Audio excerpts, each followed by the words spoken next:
আসসালামু আলাইকুম রহমতুল্লাহি ওয়াবারাকাতুহ। আউযু বিল্লাহি মিনাশ শাইতানির রাজিম। বিসমিল্লাহির রহমানির রহিম। قل يا أيها الناس إني رسول الله إليكم جميعا إني رسول الله إليكم جميعا الذي له ملك السماوات والأرض لا إله إلا هو يحيي ويميت فآمنوا بالله ورسوله النبي الأمي الذي يؤمن بالله وكلماته واتبعوه لعلكم تهتدون ومن قوم موسى أمة يهدون بالحق وبه يعدلون وقطعناهم اثنتي عشرة أسباطا أمما وأوحينا إلى موسى إذ استسقاه قومه أن اضرب بعصاك الحجر فانبجست منه اثنتا عشرة عينا قد علم كل أناس مشربهم وظللنا عليهم الغمام وأنزلنا عليهم المن والسلوى كلوا من طيبات ما رزقناكم وما ظلمونا ولكن كانوا أنفسهم يظلمون اللهم صل على محمد وعلى آل محمد كما صليت على إبراهيم وعلى آل إبراهيم إنك حميد مجيد اللهم بارك على محمد وعلى آل محمد كما باركت على إبراهيم وعلى آل إبراهيم إنك حميد مجيد।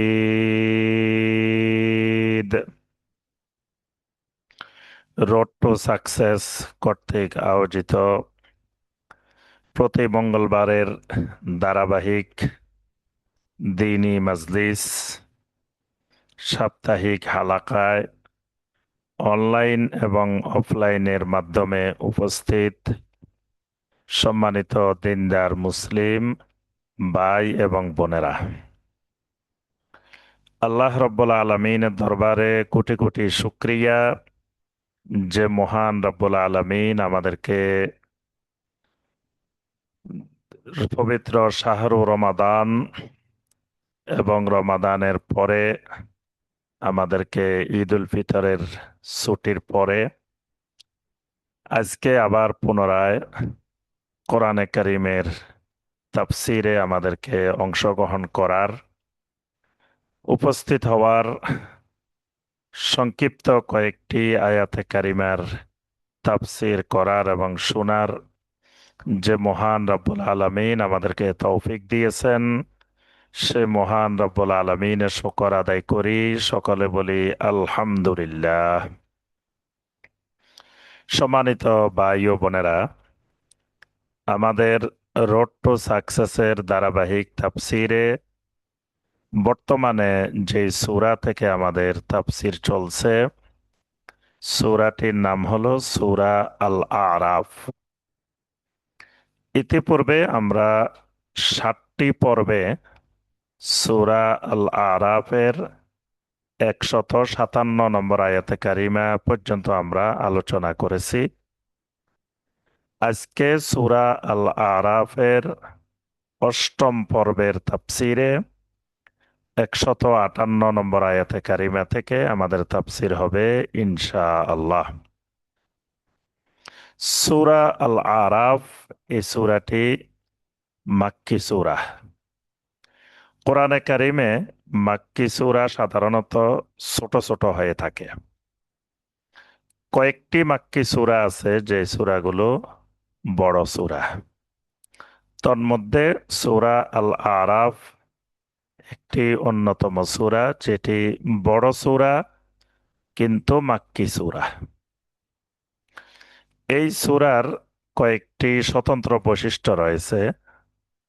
তন্মধ্যে একটি বৈশিষ্ট্য হলো কোরআনে কারিমের অন্যান্য সূরায় আল্লাহ রাব্বুল আলামিন জান্নাত এবং জাহান্নামের বর্ণনা দিয়েছেন।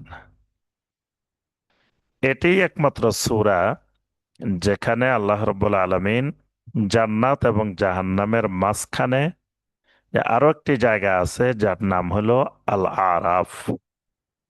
এই আরাফ সম্পর্কে এই সূরার মধ্যে আল্লাহ রাব্বুল আলামিন বিস্তারিত বর্ণনা দিয়েছেন, যেখানে আরাফের যারা অধিবাসী হবে তাদের সাথে জান্নাতীদেরও কথা হবে, আবার জাহান্নামীদেরও কথা হবে।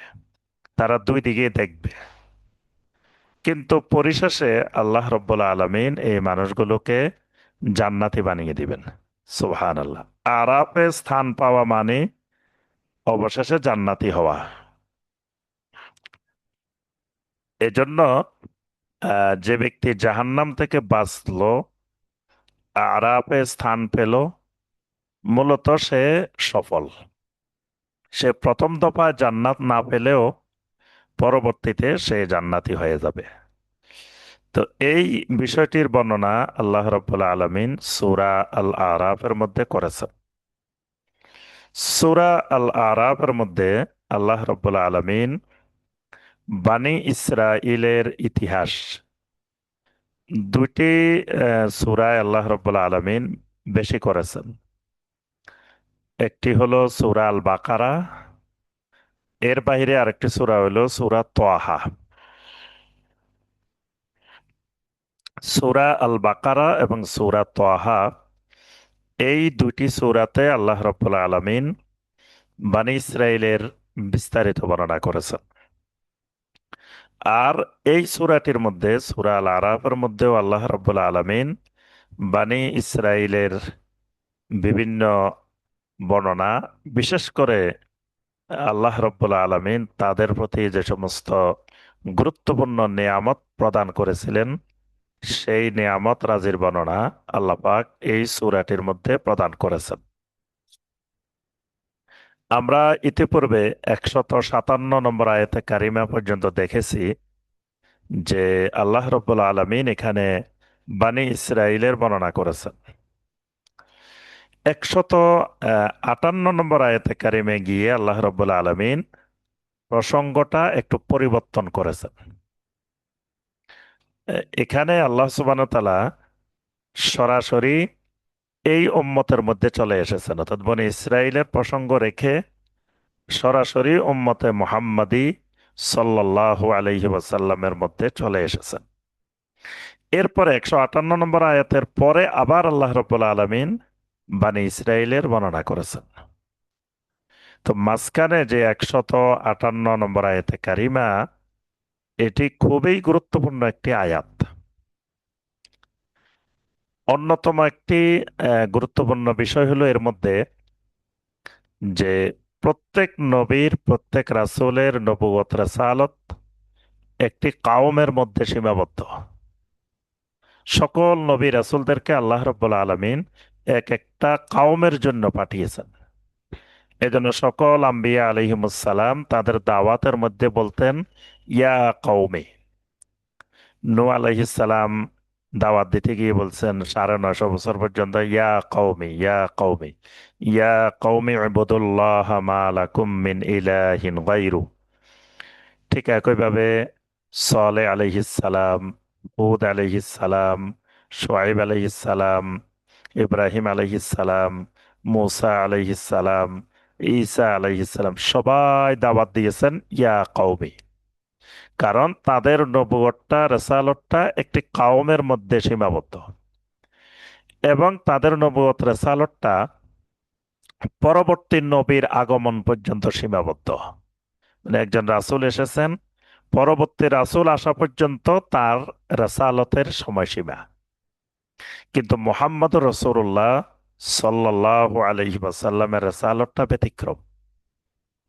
প্রথমত, যেহেতু তারপরে কিয়ামত পর্যন্ত আর কোন নবী রাসূল আসবেন না, এই জন্য নবী সাল্লাল্লাহু আলাইহি সাল্লামের রেসালতটা কিয়ামত পর্যন্ত বিস্তৃত। মানে নবী সাল্লাল্লাহু আলাইহি সাল্লামের রেসালতের সময়সীমাটা একেবারে কিয়ামত হওয়া পর্যন্ত। এই জন্য নবী সাল্লাল্লাহু আলাইহি সাল্লাম বলেন, আনা ওয়াসসাআতু কাহাতাইনে। এই দুটি আঙ্গুলকে একত্রিত করে নবী সাল্লাল্লাহু আলাইহি সাল্লাম বলেন, আমি এবং কেয়ামত এরকম। মানে আমি আসা মানে মাঝখানে আর কোন নবী রাসূল নাই, আমার পরে কেয়ামত। আমি আসা মানে কেয়ামতের 1 নম্বর আলামত, বড় আলামত শুরু হয়ে গেছে, যে মোহাম্মদ রাসূলুল্লাহ সাল্লাল্লাহু আলাইহি ওয়াসাল্লাম এসে গেছেন, মানে কেয়ামত নিকটবর্তী হয়ে গেছে। এই জন্য আল্লাহ পাক বলেন ওয়াক্তারাবাতিস সাআহ, যে কেয়ামত নিকটবর্তী হয়ে গেছে। নবী সাল্লাল্লাহু আলাইহি ওয়াসাল্লামকে দিয়ে আল্লাহ রাব্বুল আলামিন রাসালতের বিল্ডিং, রাসালতের গড়টাকে সম্পূর্ণ করেছেন। নবী সাল্লাল্লাহু আলাইহি ওয়াসাল্লাম বলেন, আমার আর পূর্ববর্তী নবীদের সাদৃশ্য হইল যে কামাথালি বাইতান, একটা গড়ের মতো। যে গড়ের মধ্যে মানুষ প্রদর্শন করতেছে, দেখতেছে, দেখে দেখে এক কোণা দিয়ে একটা ইট খালি। তো মানুষ, দর্শকেরা বলতেছে যে এই ইটটা যদি লাগাই দেওয়া হইতো তাহলে ঘরটা তো অনেক সুন্দর দেখা যেত। তো নবী সাল্লাল্লাহু আলাইহি ওয়াসাল্লাম বলেন, আনাল লাবিনা, ওই ইটটাই হইলাম আমি। সুবহানাল্লাহ। মানে নবুয়তের ঘরের পরিপূর্ণতা এসে গেছে আমার মাধ্যমে। যে একটা ইটের জায়গা বাকি ছিল, আল্লাহ রাব্বুল আলামিন ওই ইটটা দিয়ে, আমার নবুয়ত দিয়েই নবুয়তের বাড়িটা সম্পন্ন করে দিয়েছে। তাহলে একটা বিষয় হলো নবী সাল্লাল্লাহু আলাইহি ওয়াসাল্লামের রিসালাত কিয়ামত পর্যন্ত। আরেকটি বিষয় হলো যে নবী সাল্লাল্লাহু আলাইহি ওয়াসাল্লামের রিসালাত কোনো কাওমের সাথে সম্পৃক্ত না।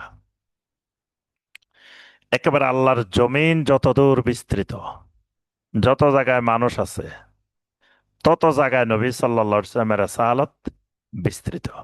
এশিয়া, ইউরোপ, আফ্রিকা, একবারে আমেরিকা, অ্যান্টার্কটিকা, যত জায়গায়, এমনকি যদি চাঁদের দেশে মানুষ থাকে, যদি মঙ্গল গ্রহে মানুষ থাকে, সেখানেও নবী সাল্লাল্লাহু আলাইহি সাল্লামের রাসালত বিস্তৃত। এই দলিলটা এই কোরআনে কারিমের এই আয়াত 158 নম্বর আয়াতে কারিমা। আরেকটা দলিল, যে নবী সাল্লাল্লাহু আলাইহি সাল্লামকে আল্লাহ পাক এই আয়াতে নাবিয়্যিল উম্মি বলছেন, উম্মি নবী। তো অন্য নবীদের ক্ষেত্রে আল্লাহ পাক উম্মি নবী সরাসরি ভাবে ব্যবহার করেন নাই, কিন্তু নবী সাল্লাল্লাহু আলাইহি সাল্লামকে নাবিয়্যিল উম্মি বলছেন। তো উম্মিটা কি? উম্মিটার দুটা ব্যাখ্যা। একটি ব্যাখ্যা হলো উম্মুন মানে মা, উম্মুন মানে প্রধান। যেমন উম্মুল কোরা, মক্কা মুকাররমাকে আল্লাহ সুবহানাহু ওয়া তাআলা কোরআনে কারিমে আরেকটি নাম ব্যবহার করছেন, উম্মুল কোরা, মানে সমস্ত জনপদের মূল, সমস্ত জনপদের মধ্যে সবচেয়ে দামি জায়গা। মানে সারা পৃথিবীর যত জায়গা আছে সবচাইতে মূল্যবান দামি জায়গা উম্মুল কোরা। তো তাহলে উম্মুন মানে প্রধান, উম্মুন মানে মা, উম্মুন মানে মেইন। তো নবীজিল উম্মি মানে তিনি প্রধান নবী, সমস্ত নবীদের প্রধান, সাইয়্যিদুল মুরসালিন। নবী সাল্লাল্লাহু আলাইহি ওয়াসাল্লাম বলেন, আমি হলাম আনা সাইয়্যিদু বনি আদম, আমি বনি আদমের সাইয়্যিদ, নেতা। আরেকটি হলো উম্মি মানে যাদের কাছে প্রাতিষ্ঠানিক কোনো শিক্ষা থাকে না, তাদেরকে আরবিতে উম্মি বলা হয়। তা আল্লাহ রব্বুল আলমিন নবী সাল্লাল্লাহু আলাইহি সাল্লামকে দুনিয়ার কোনো শিক্ষকের কাছে পড়াশোনা করতে দেন নাই। স্বয়ং উস্তাজ, স্বয়ং শিক্ষক আল্লাহ রব্বুল আলমিন নিজেই। এই কারণে নবী সাল্লাল্লাহু আলাইহি সাল্লামের আরেকটি উপাধি হলো আন-নবিয়্যিল উম্মি। আরেকটি বিষয় এই আয়াতে লক্ষণীয়, সেটি হলো যে আল্লাহর জমিনে একজন মানুষ হেদায়েতের উপরে আছে নাকি হেদায়েতের উপরে নাই। তো এটা ওজন করব কি দিয়ে, মাপবো কি দিয়ে? এখন পৃথিবীতে যত মানুষ আছে সবাই কিন্তু দাবি করে তারা হেদায়েতের উপরে আছে। একজন মানুষও পৃথিবীতে মনে করে না যে আমি গোমরাহির উপরে আছি। দেখবেন যারা কবর পূজা করে, মাজার পূজা করে, শিরিকে, রাত দিন শিরকের মধ্যে নিমজ্জিত, তারা মনে করে তারা সবচেয়ে বেশি হেদায়েত প্রাপ্ত। তারপরে যারা শিয়া, মোতাজিলা, কাদরিয়া, জাবরিয়া, যারা কুফরি শিরিকি, রাত দিন আকীদা শিরিকি কুফরি, তারপরে কার্যক্রম শিরিকি কুফরি, কিন্তু তারা মনে করে তারা সবচেয়ে হেদায়েত প্রাপ্ত। তাহলে কারা হেদায়েত প্রাপ্ত, এটা মাপার মাপকাঠি ওয়াত্তাবিউহু লাআল্লাকুম তাহতাদুন। এই আয়াতের মধ্যে আল্লাহ পাক মাপকাঠি দিয়ে দিয়েছেন যে নবী সাল্লাল্লাহু আলাইহি সাল্লামের এত্তেবা যার মধ্যে যত বেশি, তিনি তত বেশি হেদায়েত প্রাপ্ত। মানে যার মধ্যে সুন্নত যত বেশি, তিনি হেদায়েত প্রাপ্ত। যার আকীদা সুন্নতের আলোকে, আহলুস সুন্নাহর আকীদা, সে হেদায়েত প্রাপ্ত। যার আমলটা সুন্নতের আলোকে বেদাত মুক্ত, সেই হলো হেদায়েত প্রাপ্ত।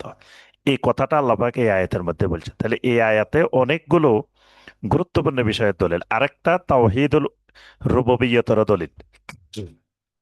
আল্লাহ সুবহানাহু ওয়া তাআলা বলেন, কুল ইয়া আইয়ুহান নাস, কুল, হে রাসূল আপনি ঘোষণা দেন, আপনি সমগ্র বিশ্ববাসীকে, কিয়ামত পর্যন্ত আগত সকল মানুষকে জানিয়ে দেন, ইয়া আইয়ুহান নাস, হে মানুষেরা, সকল মানুষ, যত মানুষ যেখানে আছো শুনে নাও, ইন্নী রাসূলুল্লাহি ইলাইকুম, আমি তোমাদের নিকটে আল্লাহ রাব্বুল আলামিনের রাসূল। ইন্নী রাসূলুল্লাহ, আমি আল্লাহর রাসূল, ইলাইকুম, তোমাদের কাছে, জামিআ, একেবারে জামিআ মানে সমস্ত মানুষ, একেবারে যত জায়গায় যেখানে যারা আছো সকল মানুষের কাছে আমি আল্লাহর রাসূল। আমাকে যে আল্লাহ রাসূল বানাইছেন, আবার ওই আল্লাহর পরিচয়টাও শুনে নাও। ওই আল্লাহকে, আল্লাযী লাহু মুলকুস সামাওয়াতি ওয়াল আরদ, ওই আল্লাহর পরিচয় হলো তিনি আসমান এবং জমিনের সমস্ত ক্ষমতা, সমস্ত রাজত্বের একচ্ছত্র মালিক। সুবহানাল্লাহ। লা ইলাহা ইল্লাহু, তিনি ব্যতীত সত্য কোনো মাবুদ নাই, হক কোনো মাবুদ তিনি ছাড়া আর আসমান জমিনে কোথাও নাই। ইউহয়ী ওয়া ইউমীত, তিনি একমাত্র জীবন দেন, তিনি একমাত্র মৃত্যু দেন। ফাআমিনু বিল্লাহ, অতএব সমস্ত মানুষের কাছে আমার দাওয়াত, ফাআমিনু বিল্লাহি ওয়া রাসূলিহি, ও মানুষেরা তোমরা আল্লাহ এবং তার রাসূলের উপরে ঈমান আনো। এখানে দেখেন আরেকটা বিষয় লক্ষণীয়, যে কোরআনে কারিমে তিন ক্ষেত্রে আল্লাহর সাথে রাসূলকে ব্যবহার করা হয়েছে। যেখানে আল্লাহর কথা বলছেন, সাথে রাসূলের কথা বলছেন, তিনটি ক্ষেত্রে। একটি ক্ষেত্র হলো ঈমান, মানে শুধু আল্লাহর উপরে ঈমান আনতে আল্লাহ কোথাও সরাসরি বলেন নাই, বলছেন আল্লাহ ওয়া রাসূলিহি, তার রাসূলের উপরে ঈমান আনো। এখানে আল্লাহ বলছেন ফাআমিনু বিল্লাহি ওয়া রাসূলিহি, যে আল্লাহর উপরে ঈমান আনো, তার রাসূলের উপরে ঈমান আনো। আরেকটা হলো এতাআত, আনুগত্য। আনুগত্যের কথা যেখানে আল্লাহ বলছেন সেখানে বলছেন আতিউল্লাহ ওয়া আতিউর রাসূল, আতিউল্লাহ ওয়ার রাসূল, এভাবে বলছেন আল্লাহ এবং রাসূলের আনুগত্য করো। আরেকটা হলো মহাব্বত, ভালোবাসা। শুধু আল্লাহকে ভালোবাসতে বলা নেই, যেখানে ভালোবাসার কথা আসছে আহাব্বা ইলাইকুম মিনাল্লাহি ওয়া রাসূলি, আল্লাহ এবং রাসূলের মহব্বত, আল্লাহ এবং রাসূলের ভালোবাসা। এরপরে রাসূলের পরিচয় দিতে গিয়ে আল্লাহ পাক নবীকে শিখাই দিচ্ছেন, নবী আপনি মানুষকে বলেন কোন রাসূলের উপরে ঈমান আনবা। আন-নাবিয়্যিল উম্মিয়্যি। এখন তিনি যদি বলেন আমিনু বিল্লাহি ওয়া রাসূলিহি, ইহুদিরা এসে বলবে আমরা তো রাসূল মুসা আলাইহিস সালামের উপরে ঈমান আনছি। খ্রিস্টানেরা এসে বলবে আমরা তো রাসূল ঈসা আলাইহিস সালামের উপরে ঈমান আনছি। মক্কার মুশরিকেরা বলবে আমরা তো আল্লাহ রসুল ইব্রাহিম আলাইহিস সালামের উপরে ঈমান আনছি। এই জন্য আল্লাহ পাক কোন রাসূলের উপরে ঈমান আনবে এটাকে নির্দিষ্ট করে দিতেন, আর নাবিয়্যিল উম্মি, নাবিয়্যিল উম্মির উপরে ঈমান আনো। মানে এটার দ্বারা অন্য নবীদেরকে এখান থেকে আলাদা করে দেওয়া হয়েছে, একমাত্র মুহাম্মদ রাসূলুল্লাহ সাল্লাল্লাহু আলাইহি ওয়াসাল্লামের উপরে ঈমান আনো। আল্লাযী ইউমিনু বিল্লাহি ওয়া কালিমাতিহি, যেই নবী, নবিয়্যুল উম্মি, আল্লাহর উপরে ঈমান আনে, ওয়া কালিমাতিহি, এবং আল্লাহর বাণী সমূহ, কালেমা সমূহের উপরে ঈমান আনে। এখানে কালিমাতিহি বলে অনেক কিছুকে বোঝানো হয়েছে। কালিমাতিহি বলতে কোরআন, কালিমাতিহি বলতে সমস্ত আসমানি কিতাব। তিনি আল্লাহর উপরে ঈমান আনে এবং আল্লাহর যত বাণী জমিনে আসছে সমস্ত বাণীর উপরেও তিনি ঈমান আনেন। ওয়াত্তাবিউহু লাআল্লাকুম তাহতাদুন, আর একমাত্র ওই নবীর ইত্তেবা করো, অনুসরণ করো একমাত্র ওই নবীর, লাআল্লাকুম তাহতাদুন, তাহলে তোমরা হেদায়েত প্রাপ্ত হবে। সুবহানাল্লাহ। তাহলে নবী সাল্লাল্লাহু আলাইহি সাল্লামের ইত্তেবা করতে বলছেন। ইত্তেবা কাকে বলে? ইত্তেবা হলো কয়েকটি জিনিস পাওয়া গেলে সেটা ইত্তেবা। একটা হলো এত্তেবা, আর একটা হলো এবতেদা। এত্তেবার বিপরীত হলো এবতেদা, মানে বেদাত। একটা হলো এত্তেবা আর একটা হলো এবতেদা। এত্তেবা না হলে তখন এটা এবতেদা হয়ে যাবে। এত্তেবা করতে হলে প্রথম যে জিনিসটি খেয়াল রাখতে হবে সেটি হলো যে এই জিনিসটার কারণ, সবব। এক নম্বরে খেয়াল রাখতে হবে সবব। সবব মানে কারণ। নবী সাল্লাল্লাহু আলাইহি সাল্লাম যে কারণে এই আবাদতটা করছেন, আমারটাও যদি একই কারণে হয় তাহলে এটা সুন্নত, এটা ইত্তেবা। যদি কারণে কারণে আলাদা হয়ে যায়, এটা সুন্নত না হয়ে ইত্তেবা না হয়ে ইবতেদা হয়ে যাবে। যেমন মসজিদে ঢুকলে আমরা বসার আগে 2 রাকাত সালাত আদায় করি। তো কি কারণে করি? মসজিদে ঢুকার কারণে। তো নবী সাল্লাল্লাহু আলাইহি সাল্লামও কিন্তু মসজিদে ঢুকার কারণে 2 রাকাত সালাত আদায় করছেন এবং আমাদেরকে করতে বলছেন। তাহলে এটা সুন্নত। ওযুর কারণে কেউ যদি 2 রাকাত নামাজ পড়ে এটা সুন্নত। কিন্তু কেউ যদি, অনেক দিন বৃষ্টি হয় না, হঠাৎ একদিন বৃষ্টি হয়েছে, এখন বৃষ্টি হওয়ার পরে যাই 2 রাকাত নামাজ পড়ছে, তো কি কারণে পড়লেন? বলল যে বৃষ্টির কারণে, বৃষ্টি হওয়ার কারণে। এটা বেদাত হয়ে গেছে। কারণ নবী সাল্লাল্লাহু আলাইহি সাল্লাম বৃষ্টির জন্য পড়ছেন সালাত, ইস্তিসকার সালাত আদায় করেছেন, কিন্তু বৃষ্টি হওয়ার পরে কোনোদিন নবী সাল্লাল্লাহু আলাইহি সাল্লাম 2 রাকাত সালাত আদায় করেন নাই। এই যে কারণে মিলে নাই। একজন ব্যক্তি একটা ছাগল জবাই করছে, সবাইকে দাওয়াত দিছে। তা আমরা দাওয়াতে গিয়ে জিজ্ঞেস করলাম যে ভাই এটা কেন দাওয়াত কেন জবাই করছেন ছাগলটা? তো বললো যে আমার একটা মেয়ে হয়েছে, এই কারণে জবাই করছি। তাইলে এটা সুন্নত হয়ে গেছে। আকিকা, নবী সাল্লাল্লাহু আলাইহি ওয়াসাল্লামও কন্যা সন্তানের জন্য জবাই করছেন। এখন আরেকজন কি করছে? একটা গরু জবাই করছে। তো জবাই করে সবাইকে দাওয়াত দিছে। আমরা জিজ্ঞেস করলাম ভাই এটা কেন করছেন? বললো যে আমার আব্বা মারা গেছে, এই কারণে গরুটা জবাই করে আপনাদেরকে দাওয়াত দিয়েছে। এটা কিন্তু বেদাত হয়ে গেছে। কারণ কি? ওই কারণে কারণে মিলে না। কারণ নবী সাল্লাল্লাহু আলাইহি ওয়াসাল্লাম জীবনে কোনোদিন, নবী সাল্লাল্লাহু আলাইহি ওয়াসাল্লামের আব্বা মারা গেছেন, আম্মা মারা গেছেন, স্ত্রী মারা গেছেন, তারপরে ছেলেরা মারা গেছেন, মেয়ে মারা গেছেন। নবী সাল্লাল্লাহু আলাইহি ওয়াসাল্লামের আগে নবী সাল্লাল্লাহু আলাইহি ওয়াসাল্লামের 3 মেয়েও মারা গেছেন। তারপরে নবী সাল্লাল্লাহু আলাইহি ওয়াসাল্লামের কত আত্মীয় স্বজন মারা গেছেন। চাচা হামজা রাদিয়াল্লাহু তাআলা আনহু শাহাদাত বরণ করছেন। তারপরে চাচা আব্বাস রাদিয়াল্লাহু তাআলা আনহু মারা গেছেন। তো কারোর জন্য নবী সাল্লাল্লাহু আলাইহি ওয়াসাল্লাম কোনোদিন এরকম সবাই করেন নাই। তাহলে কারণে কারণে না মিললে এত্তেবা এলোমেলো হয়ে যায়। 2 নম্বর হলো জিন্স। ধরন, ধরনে ধরনে মিলতে হয়। ধরন কিরকম? ধরেন আমরা মহিষ দিয়ে কোরবানি করি। মহিষের কথা কিন্তু কোরআনেও নাই, হাদিসেও নাই। মহিষ শব্দটা কোরআনেও আসে নাই, হাদিসেও আসে নাই। কারণ আরবে তো মহিষে ছিল না, তে কোরআন হাদিসে আসবে কোথা থেকে? তাহলে এটা কোরআনে নাই, হাদিসে নাই, তো এটা কি কোরবানি করা যাবে কিনা? যাবে। কোরআন হাদিসে না থাকলেও যাবে। কারণ কি? ওই যে কোরআন হাদিসে আছে গরু, বাকার, তো মহিষটা কিন্তু বাকারের অন্তর্ভুক্ত। এটা একটা গরু, ধরন, গরুর ধরনের সাথে মিলে গেছে। কিন্তু কেউ যদি একটা বড় মুরগি দিয়ে কোরবানি করে, খাসি মুরগি, আহ, এখন বড় বড় মুরগি পাওয়া যায়, টার্কি মুরগি করলে তারটা হবে না। কেন হবে না? ওই যে এটা গরুর ধরনের সাথেও মিলে নাই, উটের ধরনের সাথেও মিলে নাই, ছাগলের ধরনের সাথেও মিলে নাই, কোনোটার সাথে মিলে নাই।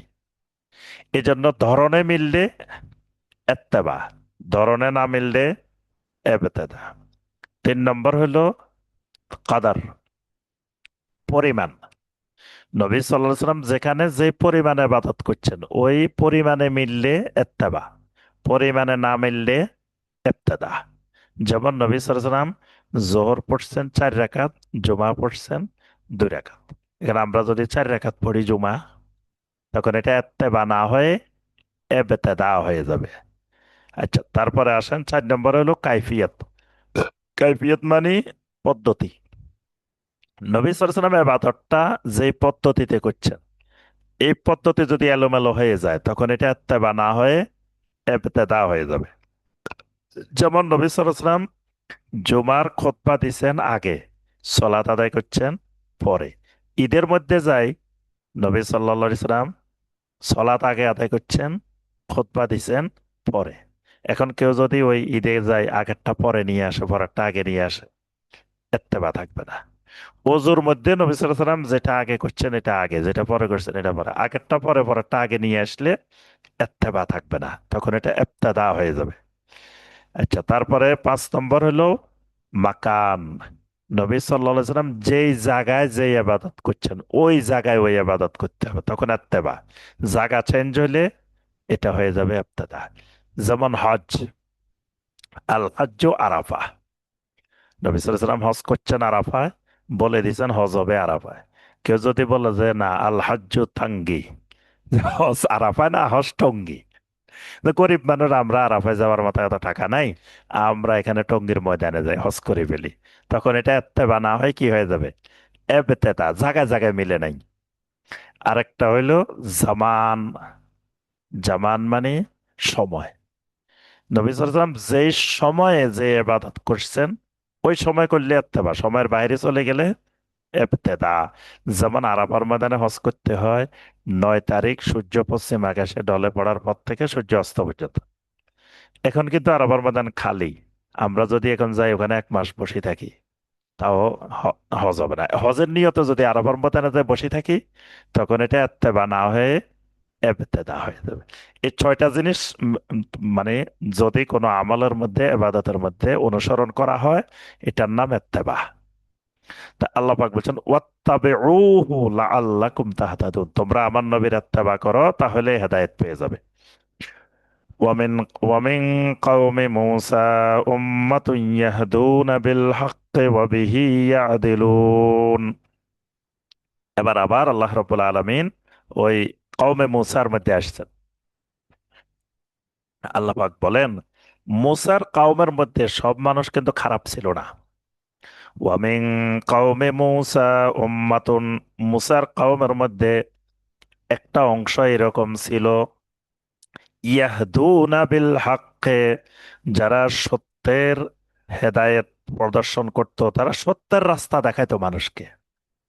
এরকম মানুষও ছিল। তা সব মানুষ শিরকে নিপতিত হয় নাই। ওয়া বিহি ইয়াদিলুন, আর হক দ্বারা তারা ইনসাফ কায়েম করত। এরকম মুসার কওমের মধ্যে ছিল। আচ্ছা, এবার আল্লাহ রাব্বুল আলামিন ওই বানি ইসরাইলকে আল্লাহ পাক 3টা বড় বড় নেয়ামত দিছিলেন। যখন তারা ফেরাউনের কবল থেকে মুক্তি পেয়ে লোহিত সাগর পাড়ি দিয়ে যখন ওই পাশে যায়, তখন সেখানে যেই ময়দানটা বিশাল, তুরে সাইনা, সাইনা পর্বত এলাকা, সাইনা এলাকা, এবং সেই ময়দানটাকে বলা হয় তিহ ময়দান। ময়দানটার নাম হলো তিহ ময়দান। আর এলাকাটার নাম হলো তুরে সাইনা, মানে সাইনা উপত্যকা, সিনাই উপত্যকা বর্তমানে বলা হয় এটাকে, সিনাই উপত্যকা। এখানে এই সিনাই উপত্যকায় বর্তমানে 55,000-এর মতো মানুষ বসবাস করে। বর্তমান যে এলাকাটা, মানে মুসা আলাইহিস সালাম যারা হিজরত করে যখন ওই পারে গেছেন সাগর পাড়ি দিয়ে, তো ওই এলাকাটা যেটা, ওখানে বর্তমানে 55,000 60,000 মানুষ বসবাস করে ওই ময়দানের মধ্যে। আর মুসা আলাইহিস সালামের সাথে যে বানি ইসরাইল গেছে, ঐতিহাসিকেরা বলেন 5 লক্ষ বানি ইসরাইল এই জায়গায় গেছেন মুসা আলাইহিস সালামের সাথে। তাহলে যে এলাকা এখন বসবাস করে 55,000 মানুষ, আর মুসা আলাইহিস সালামের সময় গেছেন 5 লক্ষ মানুষ, বিশাল একটা জনপদের এত মানুষ। এখন এই মানুষগুলা ওখানে যাওয়ার পরে খাবে কি? আল্লাহ সুবহানাহু ওয়া তাআলা যদি সেখানে খাবারের ব্যবস্থা না করে দিতেন, মানুষগুলা সব মারা যেত। যদি পানির ব্যবস্থা না করতেন, তাও মানুষগুলা মারা যেত। আচ্ছা, এই প্রচন্ড মরুভূমি, গরম, যদি সূর্যের আলো এইভাবে পড়তে থাকে, যেখানে গাছপালা নাই, বাড়িঘর নাই, কিচ্ছু নাই, তো মানুষগুলো এখানে থাকতো কিভাবে? তো এমনি তো মারা যেত। তখন আল্লাহ রাব্বুল আলামিন বনি ইসরায়েলকে 3টা বড় বড় নেয়ামত দান করছিলেন। 1 নম্বর নেয়ামত, তাদের জন্য পানির ব্যবস্থা করছেন। তাও পানির ব্যবস্থা কেমনে? আল্লাহ পাক মুসা আলাইহিস সালামকে বললেন, তোমার হাতে যে লাঠি আছে, লাঠি দিয়ে এই পাথরের উপরে বিশেষ একটা পাথর দেখাই দিলেন, এটার উপর আঘাত করো। আঘাত করলেন, সাথে সাথে এই পাথরের থেকে 12টা নহর বের হয়ে গেছে। সুবহানাল্লাহ। আল্লাহ পাক কেন 12টা বের করলেন? কারণ এর আগে মানে ইসরায়েলিরা 12 ভাগে বিভক্ত হয়ে গেছে। ইয়াকুব আলাইহিস সালামের 10 ছেলে, ইউসুফ আলাইহিস সালামের 2 ছেলে, এই মোট 12 ছেলের বংশধররা 12টা ভাগে আগে থেকে বিভক্ত। 12 গোত্রের 12 জন লিডার আছে, নেতা আছে, এদেরকে শায়েখ বলা হয়তো, যিনি লিডার। এখন যদি নহর হইতো একটা, তো 12 গোত্র আবার এই পানি নিয়ে মারামারি শুরু করতো ওখানে। এই কারণে আল্লাহ সুবহানাহু ওয়া তাআলা 12টা নহর বের করে দিয়েছেন, যে প্রত্যেক, এবার মুসা আলাইহিস সালাম দেখাই দিলেন, এই এই গোত্র এখান থেকে নিবা, এই গোত্র এখান থেকে নিবা, 12 জনকে 12টা চিনাইয়া দিছে। সুবহানাল্লাহ। এরপরে তাদের মাথার উপরে আল্লাহ পাক মেঘমালা দিয়ে ছায়া দিছেন। সার্বক্ষণিক এই মেঘ এগুলা মাথার উপরে দাঁড়াই থাকতো, কোনো দিকে যাইতো না, যাতে এদের উপরে রোদ না লাগে। আর একটা হলো মান্না সালোয়ার মতো বিশেষ খাবার দিয়ে আল্লাহ রাব্বুল আলামিন তাদের খাবারের ব্যবস্থা করছে। তো এই আয়াতে আল্লাহ পাক এই 3টি নিয়ামতের কথা স্মরণ করে দিয়েছেন। ওয়াকাত্তা'নাহুম ইসনাতাই আশরাতা আসবাতান উমামা। আল্লাহ পাক বলেন, আমি তাদেরকে বিভক্ত করে 12টি উপগোত্রে আলাদা আলাদা করে তাদেরকে আমি বিভক্ত করে দিলাম। ওয়া আওহাইনা ইলা মূসা, মূসার প্রতি আমি ওহী করলাম, ইদিস্তাসকাহু কাওমুহু, যখন তার কওম পানির জন্য আবেদন করলো, আনিদরিব বিআসাকাল হাজার, মূসা তোমার লাঠি দিয়ে এই বিশেষ পাথরটির উপরে তুমি আঘাত করো। ফাম বাজাসাত মিনহু ইসনাতা আশরাতা আইনা, এরপরে এই পাথরের থেকে 12টি ঝর্ণা দ্বারা প্রবাহিত হয়ে গেল। সুবহানাল্লাহ। কাদ আলিমা কুল্লু উনাসিম মাশরাবাহুম, প্রত্যেক গোত্রই তাদের নির্দিষ্ট পানি পানের স্থান, কোন ঝর্ণা থেকে, কোন নহর থেকে খাবে, এটা চিনে নিল। ওয়াজাল্লালনা আলাইহিমুল গামাম, দ্বিতীয় নেয়ামত, আমি তাদের উপরে মেঘমালা দিয়ে ছায়া বিস্তার করে দিলাম। ওয়ানসালনা আলাইহিমুল মান্না ওয়াসসালওয়া, তাদের উপরে ওই বিশেষ খাবার মান্না এবং সালোয়া অবতীর্ণ করলাম। মান্নাটা কেউ কেউ বলছেন পাখির গোশত, কেউ কেউ বলছেন এটা জান্নাত থেকে রান্না করে আসতো। আবার কোন কোন আহলুল আলমেরা বলছেন এই পাখিগুলোকে আল্লাহ পাক যাকে যাকে ওখানে পাঠিয়ে দিত, তারা এখানে শিকার করে করে পাখি এগুলা খাইতো। আর সালোয়াটা একটা বিশেষ ধরনের খাবার, এটা জমিন থেকে উৎপাদিত হইতো। মানে আকাশের থেকে কুয়াশার মতো পানি পড়তো, ওই পানি থেকে আমরা ওই যে এই আপনার এগুলাকে কি বলে, মাশরুম, মাশরুম যেরকম বের হয় না, এরকম জমিন থেকে এরকম বের হইতো, এগুলাকে বলা হয় সালোয়া। অর্থাৎ আল্লাহ পাক ভালো জানেন এই এই বিশেষ খাবারটা এই বানি ইসরায়েলের জন্য আল্লাহ পাক পাঠিয়ে দিয়েছেন। কুলু মিন তাইয়্যিবাতি মা রাযাকনাকুম, আল্লাহ পাক বললেন আমি তোমাদেরকে যে রিজিক দিয়েছি এই রিজিক থেকে তোমরা পবিত্র জিনিসগুলো ভক্ষণ করো। ওয়ামা জলামুনা, কিন্তু তারা আমার উপরে কোনো জুলুম করে নাই। ওয়ালাকিন কানু আনফুসাহুম ইয়াজলিমুন, আসলে তারা নিজেরাই নিজেদের উপরে জুলুম করেছে। এই জুলুমের বর্ণনাটা এখানে আল্লাহ পাক দেন নাই, এটা অনেক বড় বর্ণনা, সূরা আল বাকারার মধ্যে আছে। এদেরকে আল্লাহ পাক বলছিলেন খাবার এগুলো জমায় রাখিও না, এরা কিন্তু জমায় রেখেছে। এরা বলতেছে কয়দিন পরে যদি না পাওয়া যায় তখন আমাদের অবস্থা কি হবে। আল্লাহর নিষেধাজ্ঞা অমান্য করছে। আরেকটা হইলো এরা বলতেছিল এই খাবার ভালো লাগতেছে না আমাদেরকে, ওই পেঁয়াজ ডাল রসুন এইরকম খাবার দেন, এই খাবার খামো। তা আল্লাহ পাক বলছে এই খাবার খাইলে মাঠে নামে কাজ করতে হবে, এখন তো বসে বসে খাইতেছ, এবার মাঠে নেমে কাজ করতে হবে, তাহলে তোমাদের উপরে জিল্লাত নেমে আসবে। তো এরা ওই আরামের খাবার রেখে তখন ওইটাকে বেছে নিছে। এই জন্য আল্লাহ পাক বলছেন তারা আসলে আমার উপরে জুলুম করে নাই, তারা নিজেরা নিজেদের উপরেই জুলুম করছে। وَإِذْ قِيلَ لَهُمُ اسْكُنُوا هَٰذِهِ الْقَرْيَةَ, আচ্ছা, এরপরে আল্লাহ রাব্বুল আলামিন বললেন যে 40 বছর তারা এখানে তীর ময়দানে ছিল। আল্লাহ পাক বললেন ঠিক আছে এবার তোমাদেরকে ফিলিস্তিন দিয়ে দেওয়া হবে, ফিলিস্তিন ভূখণ্ডে তোমরা ঢুকবা, ওখানে ঢুকে ওই জনপদ তোমাদের অধীনে করে দেওয়া হবে। কিন্তু এদেরকে আল্লাহ পাক বললেন এই জনপদে যখন তোমরা ঢুকবা, ঢোকার সময় বলবা হেত্তাহ হেত্তাহ। হেত্তা এটা হলো সুরিয়ানি ভাষার শব্দ। হেত্তা মানে আস্তাগফিরুল্লাহ, আরবি আস্তাগফিরুল্লাহ, ওই সুরিয়ানি হলো হেত্তা। তা এরা এত দুষ্ট, এরা আল্লাহ বলছে হেত্তা বলার জন্য, এরা হাসি ঠাট্টা করতে করতে বলতেছে হেন্তা হেন্তা। হেন্তা মানে গম, গম। মানে আল্লাহ বলছে ক্ষমা চাই, এরা কয় গম চাই গম চাই। মানে এদের কাছে গমটাই হলো মুখ্য জিনিস। তো আল্লাহ সুবহানাহু ওয়া তাআলা এদেরকে এই কারণে এদের উপরে গজব নাজিল হয়েছে। আল্লাহ পাক এদেরকে ফিলিস্তিনে ঢুকতে দেন নাই। আরো দীর্ঘ সময় এই প্রজন্মকে আল্লাহ আর ফিলিস্তিনে ঢুকতে দেন নাই। আল্লাহ বলছে এই প্রজন্ম ধ্বংস হয়ে যাবে, মারা যাবে, তারপরে যাই পরের প্রজন্ম এসে ঢুকবে। তো এরপরে দাউদ আলাইহিস সালাম আসার পরে যাই এরা ওই ইয়াতে ঢুকছে, আপনার ফিলিস্তিনে ঢুকছে।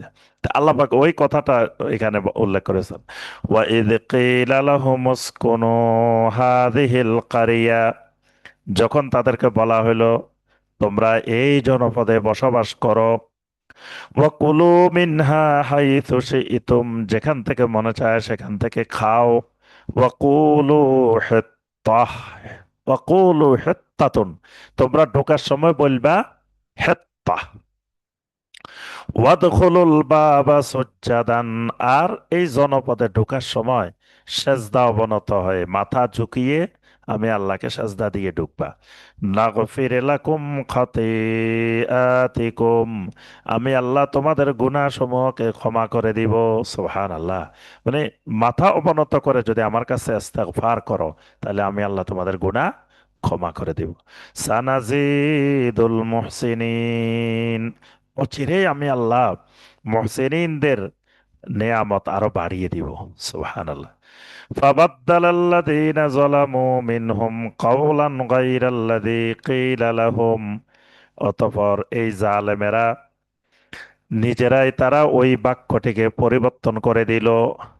ফাবাদ্দালা, তারা পরিবর্তন করে ফেললো, আল্লাযীনা যালামু মিনহুম, তাদের মধ্যে যারা জুলুম করলো, কাওলান, আরেকটি বাক্য দ্বারা, গায়রাল্লাযী কিলা লাহুম, তাদেরকে যা বলা হয়েছিল, তাদেরকে বলা হয়েছিল হত্যা বলার জন্য, তারা বলছে হ্যান্তা। فأرسلنا عليهم رجسا من السماء, অতঃপর আমি তাদের উপরে আসমান থেকে শাস্তি অবতীর্ণ করি, গজব নাজিল করছি, বিমা কানু ইয়াজলিমুন, তাদের জুলুমের কারণে। এরপরে আল্লাহ রাব্বুল আলামিন 163 নম্বর আয়াতে আরেকটি বিষয় উল্লেখ করেছেন। এখানে আল্লাহ পাক বিস্তারিত বিস্তারিত ঘটনাগুলো বলেন নাই, শুধু একটু একটু ইঙ্গিত দিয়েছেন। এই ঘটনাটা হলো দাউদ আলাইহিস সালামের সাথে ঘটনা। এটা বর্তমানে ইসরায়েলের একটা বন্দর আছে, আইলা, আইলা বন্দর, সমুদ্র বন্দর। এবং আইলা বন্দরের নিকটবর্তী জর্দানের একটা বন্দর আছে, আকাবা। আকাবা বন্দর সারা পৃথিবীর মধ্যে নাম করা, মানে পৃথিবীর কয়েকটা বড় বড় বন্দরের মধ্যে একটা হলো আকাবা। তো আকাবাটা হলো জর্দানের, আর আইলা এটা এখন ইসরায়েলের দখলে। তো এই যে আইলা যে বন্দরটা, মুফাসসিরিনে কেরাম বলেন যে দাউদ আলাইহিস সালামের এলাকা ছিল এখানে, আইলা বন্দরের কাছাকাছি। তো এখানে শনিবারে এদের পেশা ছিল, এরা সমুদ্রে মাছ ধরতো, এই জনপদের মানুষ। এখন শনিবারে তারা এবাদতের সময় নির্ধারণ করে নিল। আপনার ইহুদিরা এবাদত করতো শনিবারে। আল্লাহ পাক এদেরকে বলছিলেন যে তোমরা সপ্তাহে একটা দিন নির্দিষ্ট করো এবাদতের জন্য, ওই দিন কোনো কাজকর্ম করা যাবে না, ওই দিন পুরা দিন আল্লাহর এবাদতে থাকবে। তো আদম আলাইসালাম জুমার দিন এবাদত করতেন, অন্যান্য নবীরাও ইয়মুল জুমায় এবাদত করতেন। ইয়মুল জুমায় আল্লাহ আসমান জমিন সৃষ্টি করছেন। ইয়মুল জুমার অনেকগুলো ফজিলত আছে। এখন ইহুদিরা বলতেছে না, আমরা ইয়মুল জুমা করব না। মানে এই যুগে যুগে এদের কাজে হলো আল্লাহর নাফরমানি করা। আল্লাহ একটা বলবে, এরা আরেকটা বলবে। তারা বলল আমরা শনিবারে করব। কেন শনিবার? ওদের যুক্তি যে আল্লাহ আসমান জমিন সবকিছু সৃষ্টি শুরু করছেন রবিবারে, শেষ করছেন শুক্রবারে। 6 দিনে আসমান জমিন সৃষ্টি করছে বলছে, তাহলে একদিন আল্লাহ কোনো কাজ করে নাই, তা আমরাও শনিবারে করব না। ঠিক আছে, দাউদ আলাইহিস সালাম বলছেন ঠিক আছে। এখন ওই সমুদ্র নিকটবর্তী যেই মসজিদ, সেই মসজিদে দাউদ আলাইহিস সালাম শনিবারে তাওরাত জাবুর তেলাওয়াত করতেন। দাউদ আলাইহিস সালামের কণ্ঠস্বর আল্লাহ পাক এত সুন্দর দিয়েছিলেন, তার এই তেলাওয়াত শোনার জন্য সমুদ্রের মাছেরাও চলে আসতো। সুবহানাল্লাহ। সমুদ্রের মাছগুলো শনিবারে একবারে উপকূলে চলে আসতো। এখন এরা চিন্তা করলো যে প্রতিদিন মাছ ধরতে গেলে আমরা এত কষ্ট করে মাছ পাই না, শনিবারে দেখি মাছ সব একবারে কিনারা চলে আসে। এখন দাউদ আলাইহিস সালাম নিষেধ করে দিয়েছেন, একটা মাছও ধরা যাবে না শনিবারে। তো পরে এরা কৌশল বের করলো, শনিবারে মাছ ধরবো না, ঠিক আছে। এরা ওই যে মানে এক আইল দিয়ে ফেলছে সব সমুদ্রের মধ্যে, মানে বাঁধ দিয়ে ফেলছে, বাঁধ দিয়ে একটা জায়গা খোলা রাখছে, মাছ সব এখান দিয়ে চলে আসে, আসলে যাওয়ার রাস্তা বন্ধ করে দেয়, যাতে মাছ এগুলো যাইতে না পারে। এখন শনিবারে ধরবে না, রবিবারে ধরবে। তাদের কথা যে আমরা তো আল্লাহ মানা করছে শনিবারে ধরি নেই, কিন্তু ওখানে শনিবারে মাছগুলোকে আটকে রেখেছে। এই কারণে আল্লাহ সুবহানাহু ওয়া তাআলা এদের উপরে গজব নাজিল করছিলেন। ওই কথাটাই আল্লাহ রাব্বুল আলামিন এখানে উল্লেখ করেছেন, ওয়াসআলহুম আনিল কারিয়াতিল্লাতী কানাত হাদিরাতাল বাহর, আর আপনি তাদেরকে ওই জনপদ সম্পর্কে জিজ্ঞাসা করেন, যেই জনপদটি ছিল সমুদ্রের নিকটবর্তী, সমুদ্রের উপকূলে। ইদিয়াদুনা ফিস সাবতে, তারা শনিবারের ব্যাপারে সীমা লঙ্ঘন করেছিল। ইদ তাতিহিম হিতানুহুম ইয়াওমা সাবতিহিম শুরআন, যখন ওই শনিবার দিনেই ওই মাছগুলো তাদের কাছে সাধারণভাবে চলে আসতো। ওয়াইয়াউমা লা ইয়াসবিতুনা লা তাতিহিম, শনিবার ছাড়া অন্য দিন এই মাছগুলো তাদের কাছে আসতো না। কাযালিকা নাবলুহুম বিমা কানু ইয়াফসুকুন, এভাবে আমি আল্লাহ তাদেরকে পরীক্ষা করলাম তাদের ওই অবাধ্যতার কারণে, নাফরমানির কারণে। তাদের অবাধ্যতার কারণে আল্লাহ পাক তাদেরকে বানর বানিয়ে দিয়েছিলেন। সূরা আল বাকারার মধ্যে আছে আল্লাহ সুবহানাহু ওয়া তাআলা তাদেরকে বানরে পরিণত করে দিয়েছিলেন। কারণ এই সিস্টেমটা এটা বানরের সিস্টেম, বানরের পদ্ধতি। এই জন্য আল্লাহ পাক তাদেরকে বানর বানিয়ে দিয়েছেন। তবে যাদেরকে বানর বানিয়েছেন তারা পরবর্তীতে সবাই মারা গেছে। মানে ওটা আল্লাহর একটা গজব। এই জনপথের মানুষগুলা সব বানর হয়ে গেছিল, কয়েকদিন পর্যন্ত এরা শুধু দৌড়াদৌড়ি করছে, কোনো কিছু খায়ও নাই, পানও করে নাই। কারণ এরা তো মানুষ, মানুষ থেকে বানর হয়েছে আল্লাহর গজবে। কয়েকদিন এরকম দৌড়াদৌড়ি করতে করতে করতে করতে এক সময় সবগুলো মারা গেছে। وإذ قالت أمة منهم لم تعظون قوما الله مهلكهم أو معذبهم عذابا شديدا। এখান থেকে আল্লাহ রাব্বুল আলামিন আবার এই উম্মতের আলোচনা শুরু করেছেন। নবী সাল্লাল্লাহু আলাইহি ওয়াসাল্লাম যখন কাফের মুশরিকদেরকে বারবার বলতেছিলেন যে শোনো, তোমরা যদি আমাকে না মানো, আল্লাহর দ্বীন না মানো, তাওহীদ না মানো, তা আল্লাহর পক্ষ থেকে তোমাদের উপরে গজব নেমে আসবে, তোমরা ধ্বংস হয়ে যাবা। তো তখন এরা বলে যে মানুষগুলো আল্লাহ ধ্বংস করে দিবে, যাদেরকে আযাব দিবে, তাদেরকে আর ওয়াজ শোনাইবার উপদেশ দেওয়ার দরকারটা কি? এমনি তো আল্লাহ এদেরকে ধ্বংস করে দিবে। তো তখন আল্লাহর নবীরা, রাসূলেরা বা যারা দাওয়াত দিচ্ছেন তারা কি জবাব দিয়েছেন, সেই কথাটা আল্লাহ পাক এখানে তুলে ধরেছেন। ওয়াইদ ক্বালাত উম্মাতুম মিনহুম, তাদের মধ্য থেকে একটি দল, একটি সম্প্রদায় বলে, লিমা তাইজুনা কাওমান, কেন তোমরা ওই কওমটাকে এত উপদেশ দিচ্ছ, আল্লাহু মুহলিকুহুম, যে কওমটাকে আল্লাহ রাব্বুল আলামিন ধ্বংস করে দিবেন, আও মুআযযিবুহুম আযাবান শাদীদা, অথবা আল্লাহ রাব্বুল আলামিন কঠিন আযাব দিবেন। তো ওই কওমটাকে এত উপদেশ দেওয়ার দরকারটা কি? ক্বালু মা'যিরাতান ইলা রাব্বিকুম, তখন ওই দায়ীরা বলল, এই জন্যই যাতে তোমাদের রবের কাছে তোমাদের কোনো ওজর না থাকে। তোমরা তো কিয়ামতের দিন বলবা, আল্লাহ আমাদের কাছে তো কোনো দাওয়াত আসে নাই, এই ওজর যাতে পেশ করতে না পারো। ওয়ালা আল্লাহুম ইয়াত্তাকুন, আশা করা যায় আমরা এই উপদেশ দিলে তারা মুত্তাকিন হয়ে যাবে, আল্লাহকে ভয় করবে। ফালাম্মা নাসু মা যুক্কিরু বিহি, তাদেরকে যে উপদেশ দেওয়া হয়েছিল সেটা যখন তারা ভুলে গেল, আনজাইনাল্লাযীনা ইয়ানহাউনা আনিস সূ, তখন যেই মানুষগুলো ওই মন্দ কাজ থেকে দূরে থেকেছে, বিরত থেকেছে, উপদেশ শোনার পরে ওই মানুষগুলোকে আমি মুক্তি দিলাম। ওয়া আখাযনাল্লাযীনা যালামু, যারা জুলুম করেছিল তাদেরকে আমি পাকড়াও করলাম, বিআযাবিম বাঈসিম বিমা কানু ইয়াফসুকুন, তাদের অবাধ্যতার দরুন কঠিন আযাবের মাধ্যমে। মানে ওই উপদেশ যারা শুনে আল্লাহ নাফরমানি থেকে থেকেছে, ওই মানুষগুলোকে আমি আল্লাহ মুক্তি দিয়ে দিলাম। আর যেগুলো শুনে নাই, আল্লাহর নাফরমানি অবাধ্যতা চালিয়ে গেছে, তাদেরকে আমি কঠোর আযাবের মাধ্যমে তাদেরকে আমি পাকড়াও করলাম। ফালাম্মা আতাও আম্মা নুহু আনহু কুল্লা লাহুম কুনু কিরাদাতান খাসিইন, আর তাদেরকে যে বিষয়ে নিষেধ করা হয়েছিল সেটা যখন অনবরত তারা করতেই থাকলো, তখন আমি তাদেরকে বললাম, কুনু কিরাদাতান খাসিইন, তোমরা এবার লাঞ্ছিত বানর হয়ে যাও। অর্থাৎ ওই বনী ইসরায়েলদেরকে বারবার নিষেধ করা জিনিস যখন করতেছিল, তখন আমি তাদেরকে লাঞ্ছিত বানর বানিয়ে দিলাম। তবে কয়েকটা হাদিসে নবী সাল্লাল্লাহু আলাইহি ওয়াসাল্লাম বলছেন কিয়ামতের আগে এই উম্মতের মধ্যেও মানুষকে বানর বানিয়ে দেওয়া হবে, বানর বানিয়ে দেওয়া হবে এবং শূকর বানিয়ে দেওয়া হবে।